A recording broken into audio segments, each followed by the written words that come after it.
회원들 하셨습니까?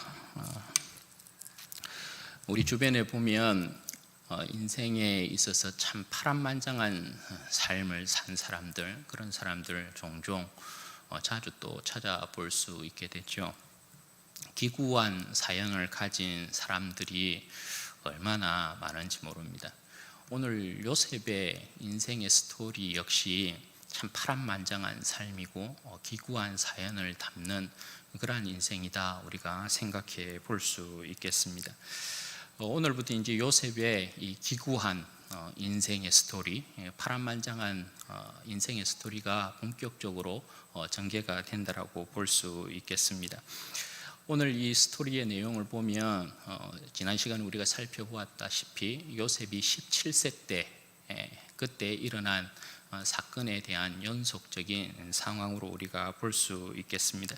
지난 시간에 우리가 이제 살펴보았던 부분은 요셉이 17세 때에 아버지로부터 다른 형제들보다는 편애하는 그러한 사랑을 받았다라는 것을 우리가 보았고, 또 요셉의 그 17세 때에 이기적이고 철없는 그러한 행동들로 인하여서 형제들의 미움을 받고 있었던 그런 요셉의 모습 우리가 살펴보았습니다.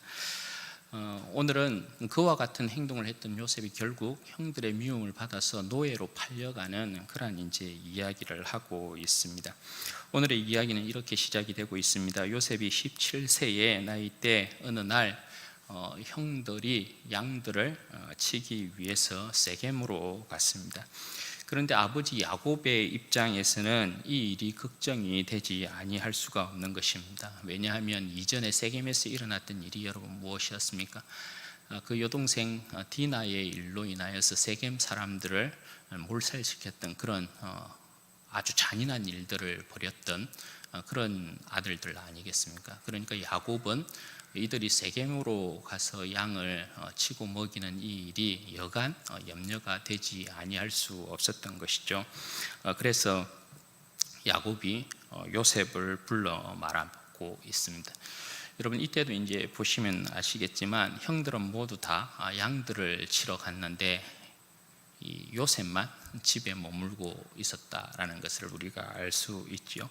그만큼 야곱이 요셉을 얼마나 아끼고 사랑하고 있는가, 거기에 대한 부분을 알 수 있습니다. 그럼에도 불구하고 이 아들들의 소식이 아무래도 궁금하고 걱정이 되니까 요셉에게 이제 심부름을 시키는 것입니다. 너의 형들이 세겜에서 양을 치고 있으니 가서 형들의 안부를 좀 가지고 오너라. 양은 또 잘 있는지, 형들은 양들을 잘 치고 있는지, 거기에 대한 부분을 이제 가지고 와라, 안부를 가지고 와라, 그렇게 이제 이야기를 하고 있습니다. 요셉이 아버지의 이 말에 대단히 이제 순종적이죠. 예, 아버지 하고 명령을 받듭니다. 그래서 세겜으로 이제 요셉이 출발을 하고 있습니다.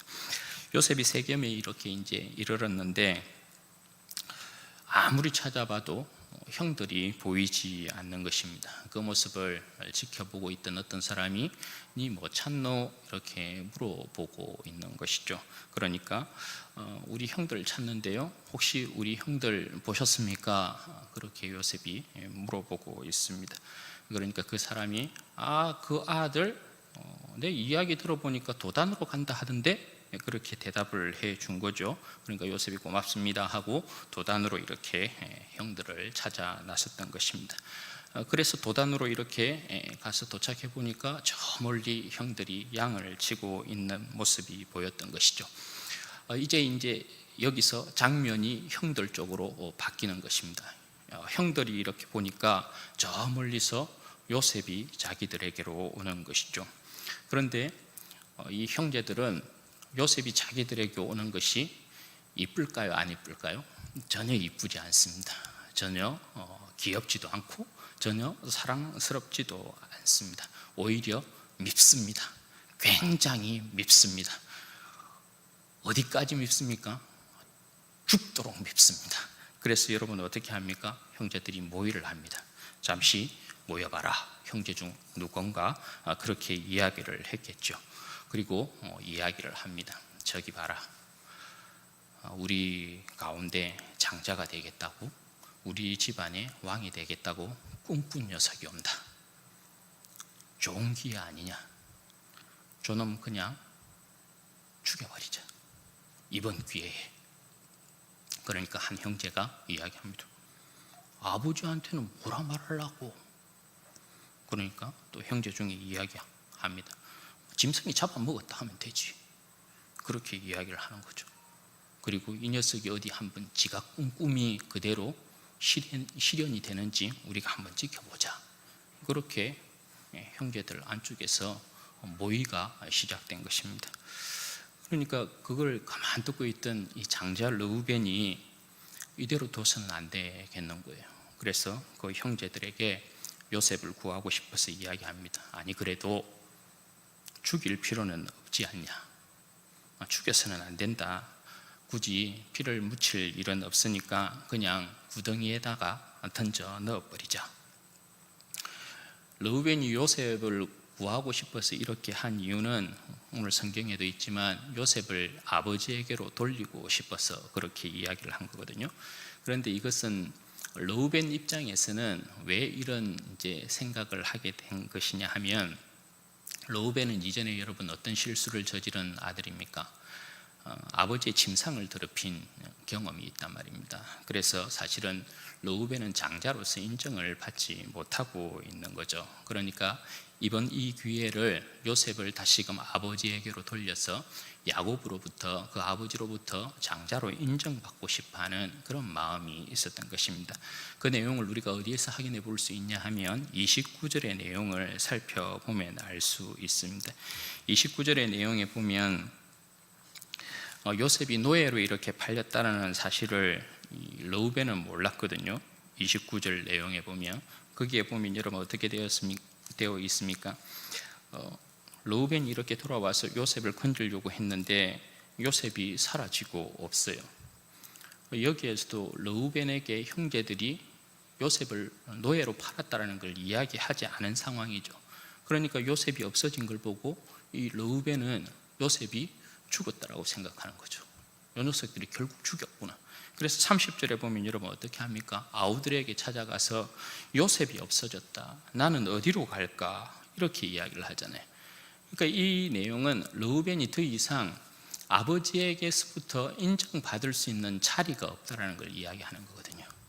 자기 자신이 이제 도무지 장자로서 아버지에게 인정받을 수 있는 그 어떤 이제 일이 없다라는 것을 여기서 자기 스스로 이렇게 한탄하고 있는 것입니다. 여러분 어쨌든 그렇게 형제들이 요셉을 죽이기로 모의하고 요셉이 그들에게 딱 도착하니까 어떻게 합니까? 이놈의 자식 맛 좀 봐라 하고 그대로 구덩이에 넣어버리는 것입니다. 채색 옷을 벗기고 구덩이에 집어 던져 넣어버렸어요. 여러분 이렇게 못된 짓을 하고도 형제들은 유유자적 정심을 이렇게 이제 먹는 것입니다. 그렇게 정심을 먹으면서 보니까 저 멀리서 무역을 하면서 먹고 사는 이스마엘 상인들이 이렇게 지나가는 것입니다. 그들은 애굽으로 가서 이제 물품을 파는 상인들이었거든요. 그때 이제 형제 중에 유다가 제안을 하는 것이죠. 얘들아, 우리가 우리 동생 죽여서 무슨 소용이 있겠노? 그냥 저 구덩이에 던져 놓으면 죽기밖에 더 하겠냐? 그러니까 그렇게 하지 말고 저 이스마엘 사람들에게 그냥 노예로 팔아버리자.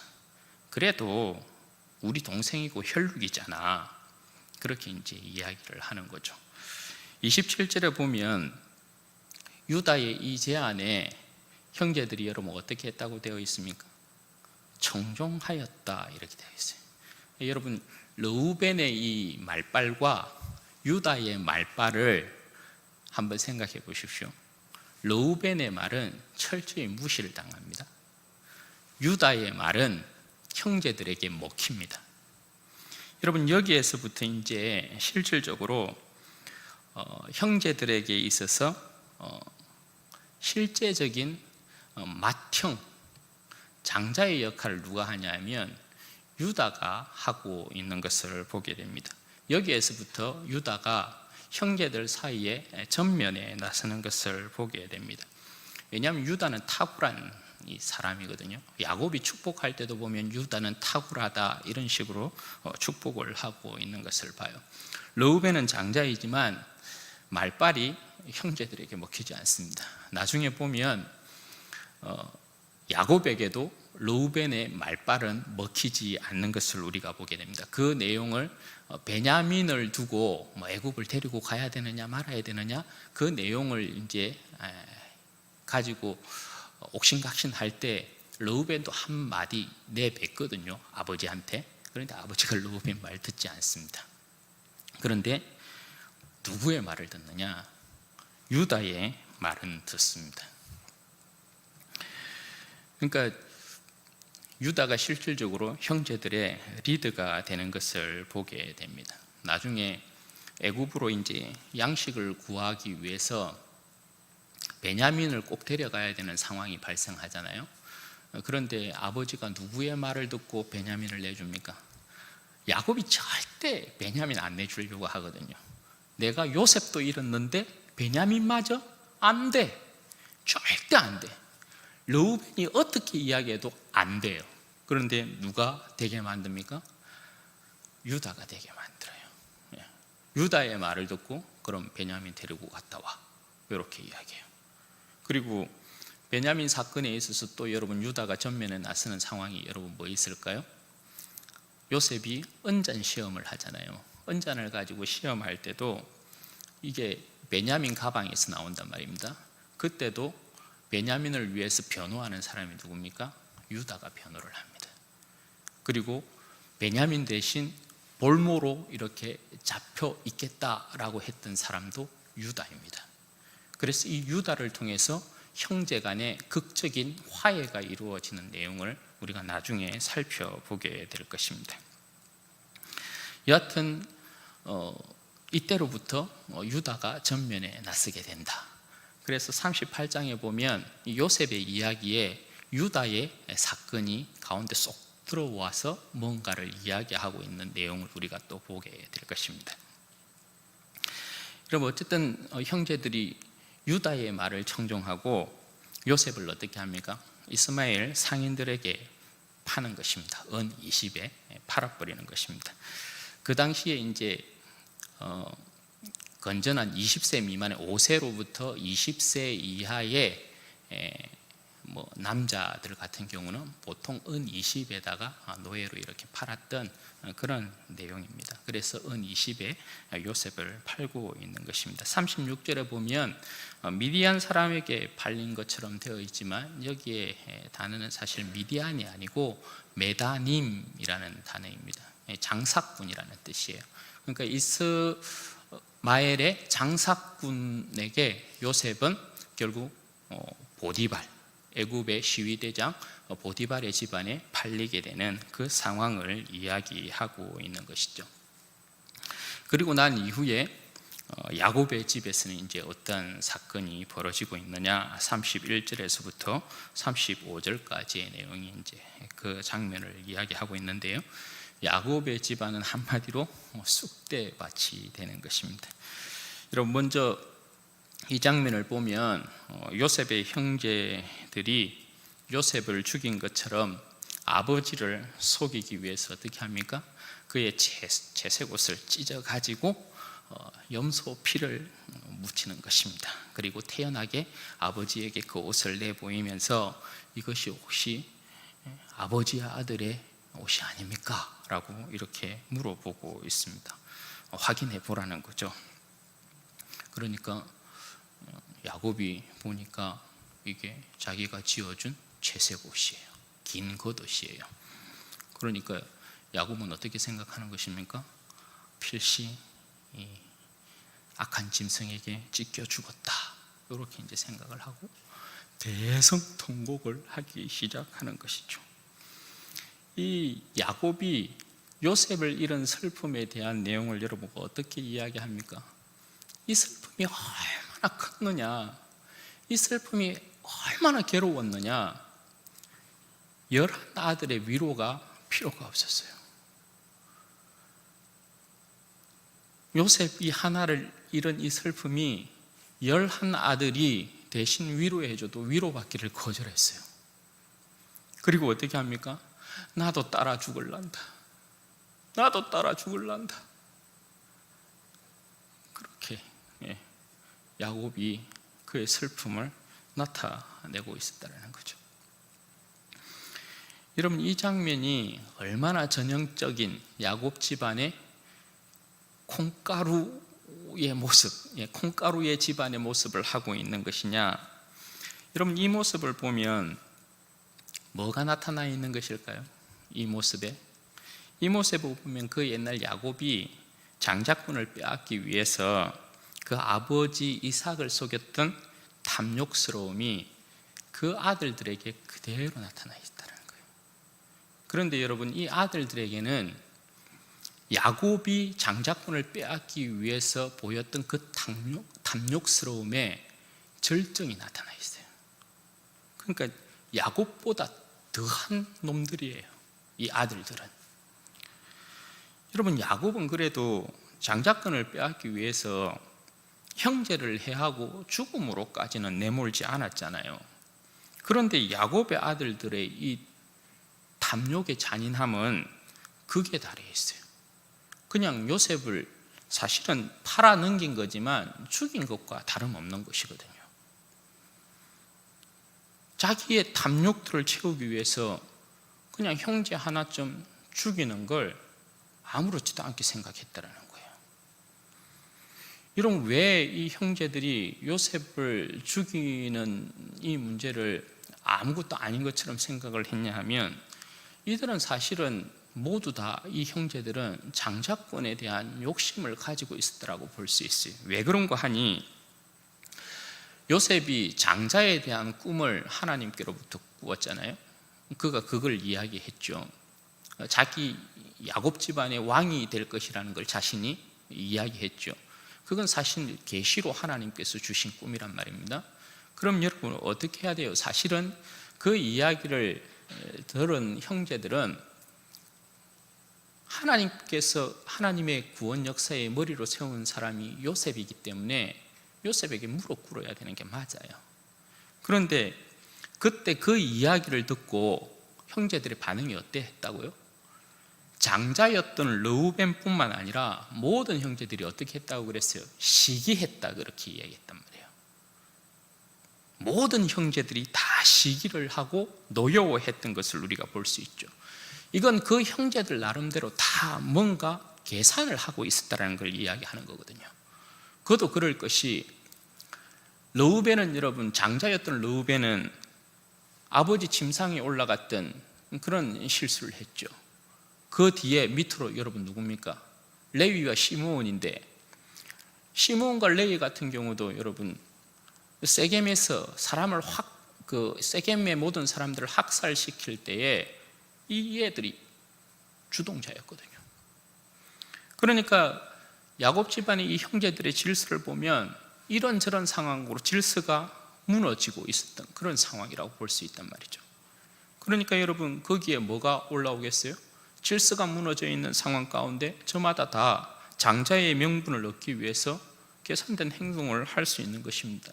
그런데 그때에 요셉이 자기가 장자가 되는 꿈을 형제들에게 이야기하고, 자기가 집안에 있어서 머리가 되는, 왕이 되는 꿈을 이야기하니까 저들의 시기가 극에 달할 수밖에 없는 것이고, 요셉이 타겟이 될 수밖에 없었다는 것이죠. 그게 오늘의 여러분 내용이에요. 그래서 결국은 이 형제들은 자기 안에 있는 탐심과 탐욕, 시기, 아버지도 속이고요, 그 형제도 노예로 팔아버리고, 그런 이제 모습을 우리가 보게 되는 거죠. 여러분, 인간들 마음 깊은 곳에 자리 잡고 있는 이 욕망의 실체, 이 탐욕의 실체, 그건 전부 여러분 뭡니까? 그 내면을 들여다보면 전부 내가 왕이 되겠다라는 거예요. 내가 왕이 되겠다, 내가 머리가 되겠다. 인간의 욕망과 탐심의 그 실체는 전부 다 그런 거예요. 그러니까 전부 다 왕이 되어서, 머리가 되어서 어떻게 해요? 다 지배하고자 하는 그런 지배욕, 모두가 하나님의 자리에 앉고 싶어 하는 것이 인간 저변에 깔려있는 욕망과 탐욕, 시기에 있어서의 본질적인 문제라고 할 수 있어요. 여러분, 그럼에도 불구하고 이 타락한 인간의 이 악한 이 마음에도 불구하고 하나님께서 베푸시는 여러분 사랑과 긍휼은 뭡니까? 인간의 탐심과 탐욕, 시기는 전부 여러분 파멸을 불러옵니다. 거의 모든 인간의 탐심과 탐욕과 시기는 거의 다 파멸을 불러옵니다. 그런데 여러분, 그런 인간의 탐심과 탐욕, 시기, 그런 악함 가운데서도 하나님께서 인간에게 베푸시는 은혜와 긍휼이라는 것은 그러한 악한 상황 가운데서도 하나님께서 최선의 상황으로 만들어낸다는 것입니다. 여러분, 이 상황도 한번 보십시오. 하나님께서 요셉을 머리로 세웠습니다. 하나님의 구원 역사에 있어서 머리로 세웠습니다. 형제들의 탐심과 탐욕, 시기가 개입이 되었습니다. 그를 죽였다고 생각해 보십시다. 어떻게 됐을까요? 하나님의 역사는? 그런데 여러분, 희한하게도 하나님의 역사는 뒤로 후퇴하는 법이 없다라는 것입니다. 형제들의 시기와 형제들의 이 탐욕과 탐심의 마음이 분명히 하나님께서 택한 자를 죽이도록 하고 노예로 팔았지만 하나님께서는 어떻게 하나님의 역사를 이루어 가십니까? 하나님의 선한 역사로 바꾸어 버린다는 것입니다. 그래서 인류의 역사가 이어져 오는 것입니다. 인류가 잘해서 하나님의 역사가 이루어지는 것이 아닙니다. 인간은 탐심과 탐욕 덩어리지만, 그래서 죄악을 만들어내지만 하나님께서는 그 죄악마저도 최선으로 바꾸시기 때문에 인류의 역사가 하나님의 역사에 편입되어서 이렇게 흘러온 것입니다. 그럼 여러분, 인간이 가진 죄악의 시기와 탐욕과 탐심으로 말미암아 벌어진 일을 최선으로 만든 결정적인 여러분 사건이 뭘까요? 예수님의 십자가의 사건이에요. 여러분, 사람들이 예수님을 십자가에 죽인 사건은 인간의 잔인한 탐심과 탐욕, 시기가 그대로 드러나 있어요. 당대의 여러분 제사장들, 사두개인들, 서기관들, 바리새인들, 당대 지도자라고 하는 그들이 주축이 되어서 예수님을 여러분 십자가에 못 박아 죽인 이유가 뭡니까? 빌라도가 정확하게 그걸 보잖아요. 저들의 시기 때문이다라는 거. 대제사장들과 사두개인들과 서기관들과 바리새인들이 예수님을 시기한 이유는 뭡니까? 다른 이유가 아니잖아요. 자기들이 가지고 있는 기득권, 자기들이 누리고 있는 것들을 내놓지 않으려고 하는 거죠. 자기들이 왕이 되겠다라는 거죠.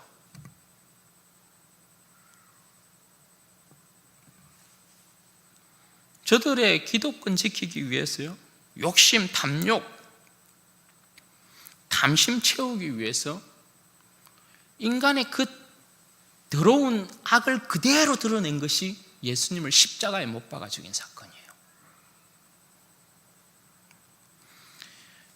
인간들은 여러분 자신의 이익과 합하면 어제의 원수도 오늘의 친구가 되잖아요.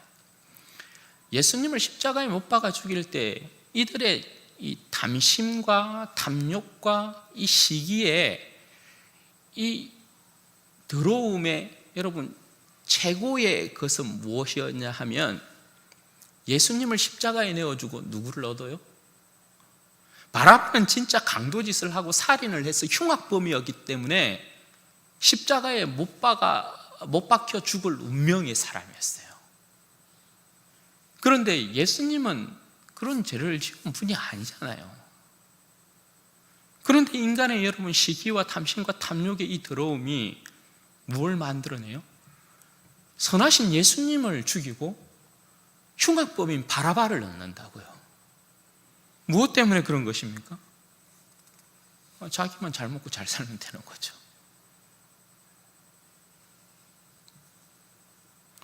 그런데 여러분, 하나님의 선하신 역사는 인간의 이 잔인한 탐심과 탐욕, 시기로 말미암아 후퇴하는 법이 없어요. 오늘 여러분, 이 형제들이 요셉을 노예로 팔지만 결국 하나님께서는 어떻게 하십니까? 요셉을 연단시켜서 인류를 구원하는 애굽의 총리로 세우십니다. 여러분, 자기 백성들이, 그것도 가장 가까이서 하나님을 섬겼던 이스라엘 백성의 지도자들이 예수님을 십자가에 못 박아 죽입니다. 그런데 여러분, 하나님께서는 어떻게 하십니까? 예수님을 십자가의 죽음 가운데서 다시금 일으키셔서 인류의 구원자가 되게 만드십니다. 여러분, 우리의 인생이 예수 그리스도로 말미암아 하나님 안에 있다라는 거 참 감사해야 합니다. 여러분, 이 말씀은 우리의 인생이 하나님의 위대한 구원의 역사의 그 계획 가운데 있었다라는 걸 이야기합니다. 아무것도 아닌 저의 인생이, 우리의 인생이 예수 그리스도로 말미암아 우리가 하나님으로 말미암아 하나님의 자녀가 되고 구원을 받았다라는 건 하나님의 거대한 구원의 역사 가운데 우리가 들어왔다라는 걸 이야기하는 것입니다. 그러면 하나님의 위대한 이 구원의 역사에 우리가 들어왔다라는 건 무엇을 이야기하는 것이냐? 하나님께서 우리의 아버지로서 우리를 끝까지 지키시고 보호하시고 책임진다라는 것입니다. 이 말씀이 무엇과 연결이 되느냐? 사도 바울이 로마서 8장 28절에서 이야기하고 있는 말씀과 이것이 연결되는 것입니다. 로마서 8장 28절에서 사도 바울이 어떻게 이야기하고 있는 건가요? 우리가 알거니와 하나님을 사랑하는 자, 곧 그 뜻대로 부르심을 입은 자들에게는 모든 것이 합력하여 선을 이루느니라. 여러분, 우리의 인생이 주님 안에 있을 때 실패할 수 없는 이유가 여기에서 나오는 것입니다. 이 말씀이 여러분 무엇을 보정합니까? 우리의 인생이 이 세상 가운데 넘어지고 실패하고 낙심하고 낭망할 때조차도 누가 우리를 붙드신다라는 거예요? 하나님께서 우리를 붙들고 계시다라는 거예요. 여러분, 우리가 인생 살다 보면 요셉과 같이 철부지 같은 행동으로 때로는 미움을 사기도 하고 그죠? 그로 인해서 위기도 당하게 되고 그로 인해서 힘들고 어렵고 가시밭길을 갈 때가 있습니다. 때로는 주님 안에 있는 삶임에도 불구하고 내 삶에 하나님의 은혜가 그친 듯하고 하나님께서는 나에게만 숨어 계시는가 하나님의 부재를 느끼기도 합니다. 그죠? 그리고 원수의 공격으로부터 목숨이 위태하고 어디 숨을 곳 없고 낙심되고 낭망하고 상심하고 가슴 아프고 괴롭고 슬프고 그래서 포기하고 싶은 때가 얼마나 많은지 모르죠. 우리의 인생사가 그렇잖아요. 인생의 어떤 괴로움의 굴레에서 벗어나지 못하잖아요. 그런데 여러분, 그때 어떻게 해야 된다는 거예요? 그때 이거 기억해야 된다는 거죠. 우리의 인생의 광야에서 이 모양 저 모양 여러 모양으로 우리가 고초를 겪는 그 일들이 그냥 그것으로 끝나는 게 아니고 하나님께서 그 일들을 어떻게 한다는 거예요? 하나님께서 그 모든 일들을 미끄럼 삼아가지고 우리에게 가장 아름다운 하나님의 선을 만들어 안기신다는 거예요. 이게 우리의 인생의 위로가 된다는 거죠. 아무것도 아닌 나의 인생인데 세상에 그냥 내어놓으면 그냥 볼품없는 나의 인생인데 천덕꾸러기와 같은 그런 나의 인생일 수 있는데, 우리가 예수 그리스도를 통해서 하나님의 거대한 위대한 구원의 역사에 참여하게 되고 하나님의 자녀가 된 순간, 하나님께서 우리의 인생의 크고 작은 모든 일들, 선하고 악한 그 모든 일들, 그 모든 일들 가운데 간섭하시면서 우리의 인생을 이 세상의 실패자로, 낙오자로 그냥 내버려 두는 것이 아니고 우리로 하여금 이런 고백을 하게 만든다라는 거예요. 사도 바울과 같이 하나님을 사랑하는 자, 곧 그 뜻대로 부르심을 입은 자들에게는 모든 것이 합력하여 선을 이루느니라. 그래서 우리는 여러분, 그 하나님께서 우리의 인생을 비벼서 만든 하나님의 선함의 그 끝에서 우리는 어떻게 고백하는 거예요? 나의 나 된 것은 하나님의 은혜라. 그렇게 고백하는 거예요.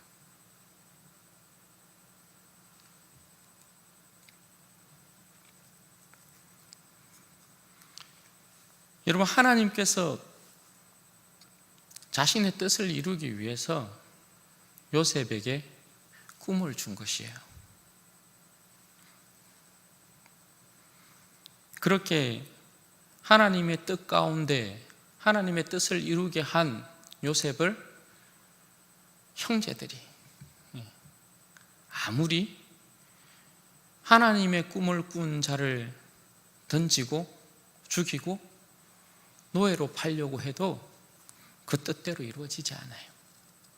오직 하나님의 역사만 이루어져요. 하나님의 뜻만 서는 것입니다. 아무리 그 백성이 예수님을 십자가에 못 박아 죽여도 죽음으로 끝났다라고 생각하지만 천만에요. 하나님께서는 그 아들을 다시금 일으키셔서 그의 부활로 말미암는 인류의 구원을 이루십니다. 따라서 여러분, 하나님의 사랑을 예수 그리스도를 통해 입은 우리의 인생 역시 어떠한 일을 만난다 하더라도, 어떠한 일이 우리 앞에 닥친다 하여도 우리의 인생은 여전히 앞으로 나가게 될 것이고, 종국에 있어서는 하나님께서 내 인생 가운데 이루신 선을 보게 될 것이다. 그걸 여러분 절대 잊어서는 안 됩니다. 우리의 인생의 위로가 여기에 있어요. 우리는 실패하고, 우리는 실망하고, 우리는 좌절하고, 우리는 낙심할 수 있지만 하나님은 그러한 우리의 인생 가운데서도 그 모든 것을 미끄럼 삼아서 종국에는 우리의 인생의 가장 아름다운 선을 만들어서 우리에게 안겨줄 것이고, 우리로 하여금 반드시 고백하게 만들 것이에요. 나의 나 된 것은 하나님의 은혜라. 하나님 감사합니다. 감사합니다. 감사합니다.